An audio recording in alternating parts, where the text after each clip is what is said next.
டெலிவரிக்கு அப்புறம் ஒரு ரொம்பவே சேலஞ்சிங்கான விஷயம் என்ன தெரியுமா? உங்களோட பேபியோட வெயிட் வந்து போடவே மாட்டேங்கிறாங்க. என்ன கொடுக்குறது டாக்டர் அப்படின்னு சொல்லி உங்களுக்கு கொஸ்டின்ஸ் இருக்கா? ஹாய், நான் டாக்டர் சுகன்யா, மகளிர் மற்றும் மகப்பேறு ஸ்கேன் சிறப்பு மருத்துவர், Sri scans ultrasound diagnostic centre திருச்சியில் ப்ராக்டிஸ் பண்ணிட்டு இருக்கேன். இந்த வீடியோவில் நான் உங்களுக்கு உங்கள் பேபியோட வெயிட் இன்க்ரீஸ் ஆகிறதுக்கு ஒரு சில ஃபுட் ஐட்டம்ஸ் நான் சொல்கிறேன். கண்டிப்பாக உங்களுக்கு ஹெல்ப்ஃபுல்லாக இருக்கும். ஸ்கிப் பண்ணாமல் பாருங்கள். ஒன்று நீங்கள் கண்டிப்பாக தெரிஞ்சுக்கணும், பேபியோட வெயிட்டுக்கும் பேபியோட ஹெல்த்துக்கும் எந்த ஒரு சம்மந்தமே கிடையாது. பிகாஸ் ஏன்னா பேபி நல்லா ஆக்டிவாக இருக்காங்க, விளையாண்டுட்டு இருக்காங்க, எந்த ஒரு சளி இருமல் காய்ச்சல் எந்த தொந்தரவும் இல்லை அப்படின்னு சொன்னால் நீங்கள் கவலையே பட தேவையில்லை. It's okay. நீங்கள் கேட்குறது எனக்கு புரியுது. பேபி சப்பியாக இருக்கணும், அழகாக இருக்கணும், குண்டாக இருக்கணும் அப்படின்னு சொல்ல என்ன சாப்பிடணும் அப்படிங்கிறது தான் மெயினாக கன்சர்னாக இருக்கும் எல்லா அம்மாக்கும்.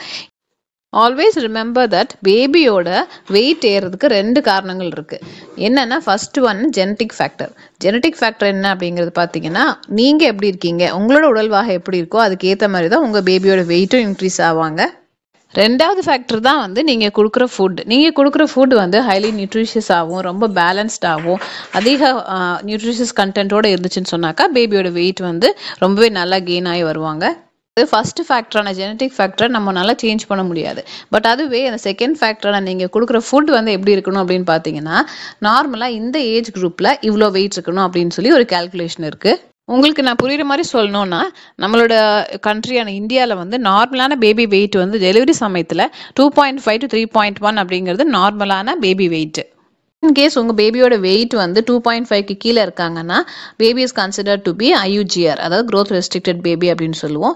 இப்போவே கிரேட்டர் தென் 3.1 அப்படின்னா large for gestational age baby அப்படின்னு சொல்லி நம்ம கன்சிடர் பண்ணிக்கணும். இப்போ வந்து உங்கள் பேபியோட வெயிட் வந்து டெலிவரி சமயத்தில் எவ்வளோ இருக்காங்களோ அதை விட 6 months கழிச்சு நீங்கள் பார்க்கும்போது அப்படியே டபுளாக இருக்கணும். அதுவே 1 yearல 3 times இருக்கணும் உங்கள் பேபியோட வெயிட். பேபியோட வெயிட் இன்க்ரீஸ் ஆகிறதுக்கு நீங்கள் ஃபர்ஸ்ட் கொடுக்க வேண்டியது என்னன்னு பார்த்தீங்கன்னா நெய், அதாவது கீ.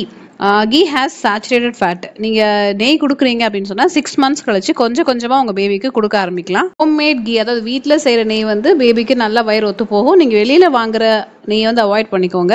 இந்த மாதிரி நெய் வந்து நீங்கள் சாதத்தோடு சேர்த்து பருப்பும் சேர்த்து கலந்து கொடுக்கும்போது பேபிக்கு கண்டிப்பாக வெயிட் கெயின் ஆவாங்க.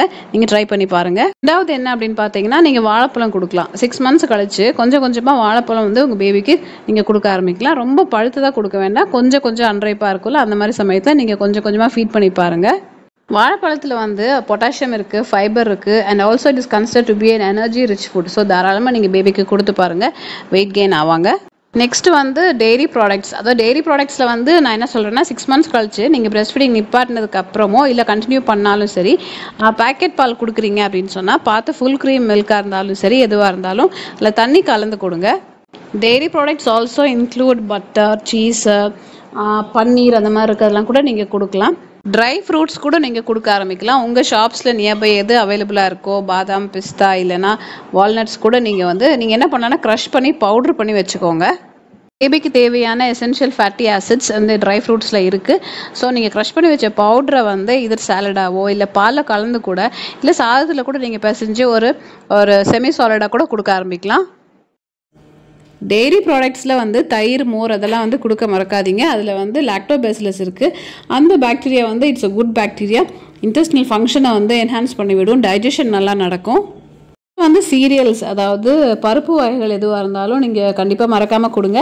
பிகாஸ் அதில் வந்து நிறைய ப்ரோட்டீன்ஸ் இருக்குது, செல் க்ரோத் நடக்கும், பேபிக்கு நல்ல வளர்ச்சி இருக்கும். உருளைக்கிழங்கு செல்லக்குட்டி எங்கே போச்சு அப்படின்னு சொல்லி ஒரு பாட்டு இப்போ ரொம்ப ஃபேமஸாக ட்ரெண்டிங்கில் இருக்குல்ல. அப்போது அந்த உருளைக்கிழங்குல ஏதோ இருக்குன்னு தானே அர்த்தம். அப்போது உங்கள் பேபிக்கு உருளைக்கிழங்கு கண்டிப்பாக நீங்கள் கொடுக்கலாம். மேஷ் பண்ணிக்கோங்க, வேக வச்சுக்கோங்க. ஈஸியாக செமி சாலிடாக கொடுக்கும்போது பேபிக்கு வெயிட் கெயின் ஆகும். எக், அதாவது முட்டை வந்து நீங்கள் கொடுக்கலாம் உங்கள் பேபிக்கு. பட் 6 months கழித்து நீங்கள் கொடுக்கும்போது கொஞ்சமாக கொடுத்து பாருங்கள். எக் ஒயிட் மட்டும். பேபிக்கு நல்லா வயிறு ஒத்து போகுது, எந்த ஒரு அலர்ஜியும் காஸ் பண்ணலை அப்படின்னு சொன்னால் you can continue with egg கொடுக்கறதுல தப்பு இல்லை.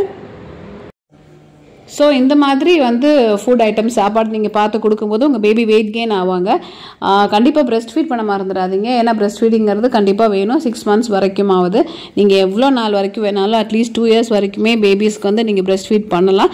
இது வந்து ஆஃப்டர் வீனிங் நான் சொல்கிறது, அதாவது ஆஃப்டர் 6 months வந்து நீங்கள் இந்த மாதிரி ஃபுட் ஐட்டம்ஸ்லாம் நீங்கள் கொடுக்கும்போது பேபி வெயிட் ஜாஸ்தி ஆவாங்க. கண்டிப்பாக நீங்கள் ட்ரை பண்ணி பாருங்கள். வீடியோ கண்டிப்பாக ஒரு ஹோப் இந்த வீடியோ கண்டிப்பாக உங்களுக்கு ஒரு ஹெல்ப்ஃபுல்லான இன்ஃபர்மேஷன் கொடுத்துருக்கும்னு நான் நம்புகிறேன். வீடியோ பிடிச்சிருந்ததுன்னா லைக் பண்ணுங்கள், உங்கள் ஃப்ரெண்ட்ஸ் யாருக்காவது ஷேர் பண்ணி விடுங்க. கண்டிப்பாக ஹெல்ப்ஃபுல்லாக இருக்கும்னு நான் நம்புகிறேன். Follow for more videos, more useful videos. Next வீடியோவில் பார்க்குறேன். Until then, take care. Bye.